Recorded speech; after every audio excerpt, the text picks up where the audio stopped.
In the Quran, the word salat has two different interpretations, either to pray or to send blessings. Now, is that correct? Does the word salat have these two different meanings? The answer is no, it's not correct. The word salat has one meaning and one meaning alone, and I'm going to show you and prove it to you with the Quran. But first of all, open your mind, stay focused, listen carefully, because we're dealing with two different languages and that's difficult to grasp, okay? So it cost me insane study. So listen carefully. We're going to start with the English word prayer. Where does it come from and what is the concept of prayer? The word prayer comes from the Latin word precaria, which means petition, okay? Now, the act of prayer is a religious performance that seeks to establish a connection with God. So one word, prayer, is used for two different things. To make a petition, which is dua, and to establish a connection, which is salat. Okay? Now, to visualize the concept, this is you, this is God. When you make dua, it is you talking and God listening. But when you do salat, it is two-way traffic. It is you reaching out to God, seeking to establish a connection. This is salat. Connecting, contact, reaching out, establishing the contact. Okay? Now, where does the concept of prayer come from? Okay? The first time that we see it in our religious books, that is in Genesis, the first book of the Abrahamic lineage. Okay, so Judaism, Christianity, Islam. Genesis in chapter 4, verse 26, where we see, Seth also had a son and he named him Enosh. At that time, people began to call on the name of the Lord.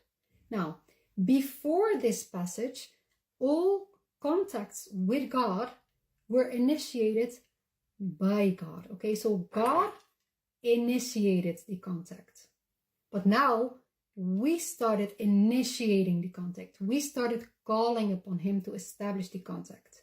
And that is how we grew to understand that the concept of prayer is something that we initiate. And that is why we cannot translate salat in the Quran always to pray, because there are instances where it pretty much say God prays upon. And then it's like, no, that's not correct. So let me show you with the Quran. That is in chapter 33, verse 56. Okay, it says, indeed, Allah and his angels, now it comes, Yusalluna Allah al-Nabidi, which is Allah prays, salat, upon the Prophet. Then it continues, O you who believe, Salu alayhim wa salimu tasliman.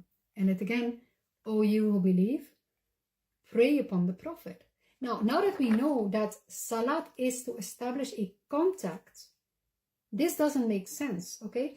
So when you read it like this, indeed, Allah and his angels establish a connection with the Prophet. They contact the Prophet. They establish a connection with the Prophet. O you who believe, contact the Prophet and greet him with peace. So now you see, this verse is not a commandment for us to pray upon the Prophet. It means to contact him. This verse is directed to people in the time of the Prophet, not towards us. Okay? And I can prove it with this, because since salat is to establish a contact, and we cannot do it with the Prophet, if it meant that we should invoke blessings upon the Prophet, then that act of doing so is not salat. That is dua. So this is not the only instance where a verse in the Quran is directed only to the people in the time of the Quran. We can see it also in chapter 49, for example, verse 2, where it says, O you who believe, do not raise your voice above the voice of the Prophet. So obviously that's not a verse that is directed to us, but the people in the time of the Prophet. So, okay. Now, back to salat. God doesn't only do salat upon the Prophet or commands believers to do salat upon the Prophet. We can see it in this verse 33:43, where it says, He is the one, that is God. And then it comes in Arabic, Yusalli alaykum, that means He is the one who pray, do salat upon you. Now, yusalli is third person masculine singular. That is third person, he, she, masculine, he, singular, God in this case. So he, God. Then, so God, salat, so praise upon, alaykum, which is second person. Second person is you. Okay, so first person is I, second person is you. Second person, plural. So that is towards us, believers, plural. Now read the verse again. God prays upon all of us believers. So we know that that is not about praying, nor about sending blessings. It is God establishes a contact upon the believers. Why? Continue the verse. So that he may bring you out of darkness into light.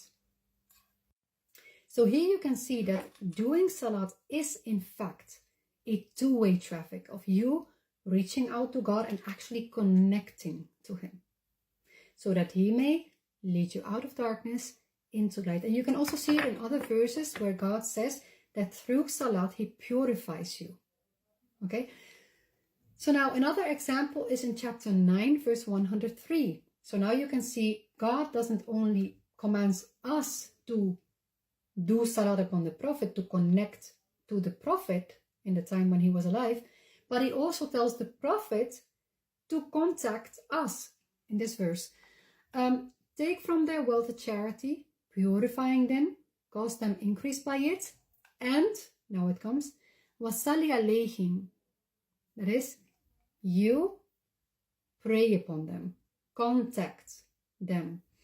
Wasalli is second person masculine singular, which is you singular, that is the Prophet Muhammad, imperative. So God commanding the Prophet to pray, do salat upon us. So contact us, connect to us. And then it says, indeed, salataka sakanun. You reaching out to them is a reassurance to them. So now that we know the meaning of salat, which is to establish a connection, either us with God, God with us with the Prophet with us, the God with everyone connecting to each other. I hope you also understand the purpose of doing salat. You know, this is not a thing of like doing a choreography. This is actually establishing a spiritual connection. So if you are worrying with your brain about how many rakas and what to say, and your soul, your ruh, is not involved, you are not establishing the connection.